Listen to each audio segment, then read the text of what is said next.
Kristi DeMeester is the author of Such a Pretty Smile, Beneath, and Everything That's Underneath.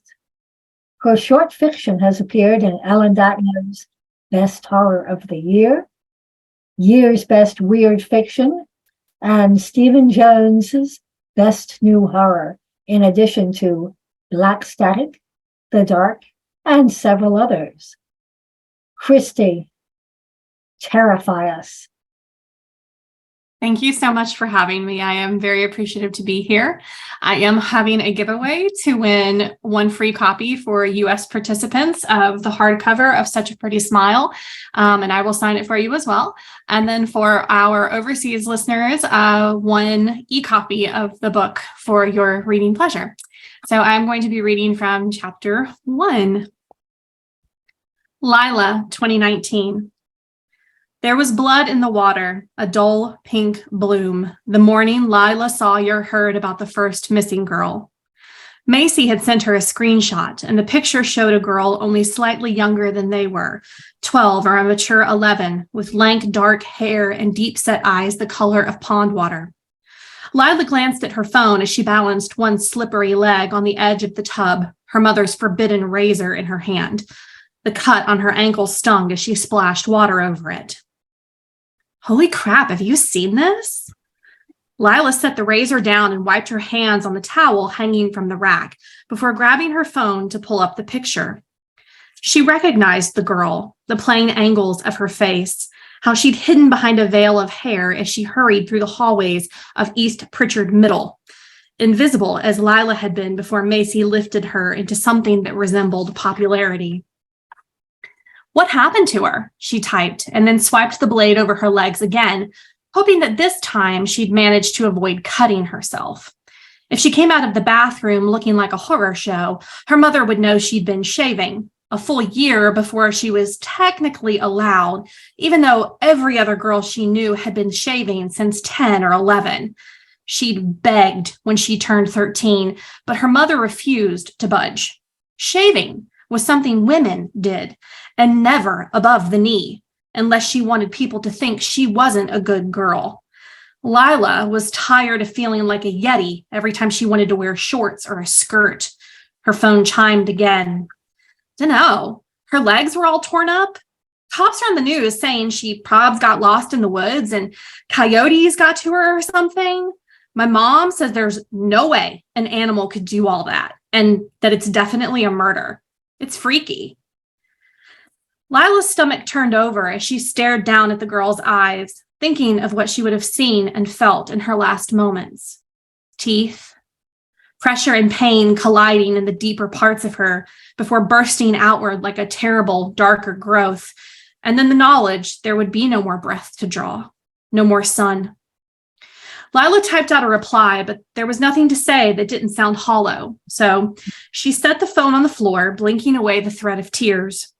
She ran the razor over her legs again without caution. The story had given her goosebumps, her prickled flesh easy to nick. Her leg opened up in 3 places, small entrances that allowed her blood to cascade into the water. Shit, she said, because her mother wasn't in the room to yell at her for using unladylike language. The word felt good in her mouth, heavy and exciting and right. Nothing at all like her boring mush of a life inside the tiny apartment her mother had found in Ackworth. She'd wanted to get Lila out of the city and had read some article about how it was an up-and-coming metro Atlanta town, only it had never really up and gone anywhere.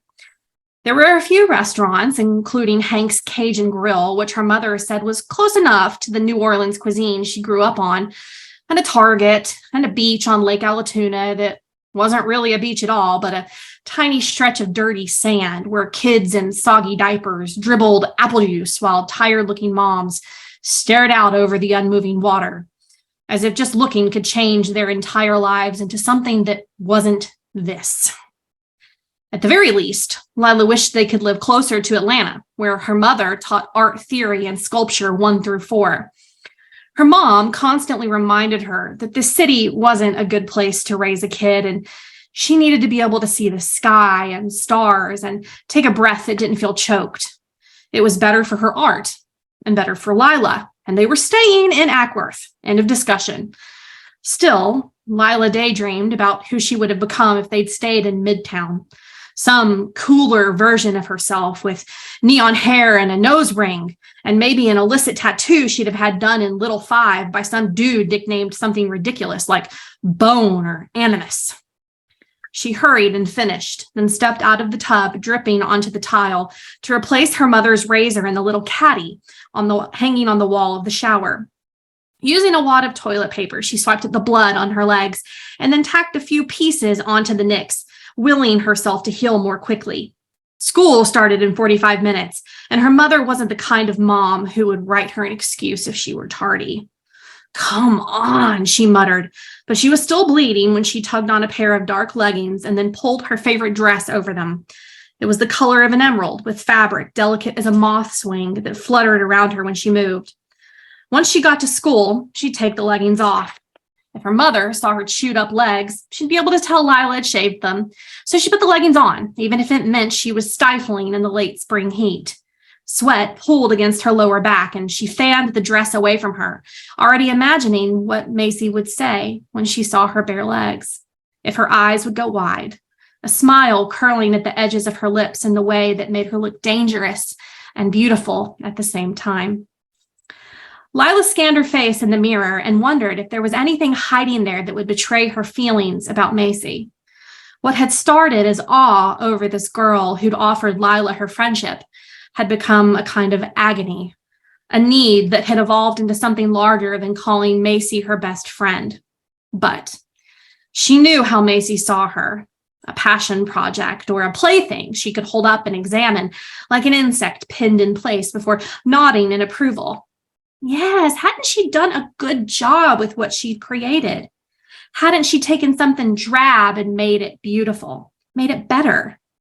But Lila was still the same person her mother had given birth to, the squirming, awkward girl who was treated as if she were 5 instead of 13. No matter how she tried to find the right clothes or the right makeup or the right hairstyle, Lila couldn't change that. Lila's bedroom was painted baby pink with a ballerina border, a leftover from whoever had lived in the apartment before the leasing company hadn't bothered to change before they moved in. She hated it. Wished her mom would let her paint it bright teal with a canopied bed and tulle curtains she could close at night and feel like she was sleeping in the middle of the clouds. Maybe some twinkle lights, or at least some posters. Anything that would belong only to her. But her mom said she didn't have the money, even though it wouldn't be that much. So Lila had never asked Macy to sleep over. She'd rather die than have Macy see her room before their friendship had gone any further. Okay. So that's a lot of teenage angst, but there is murder in here. Thank you for having me.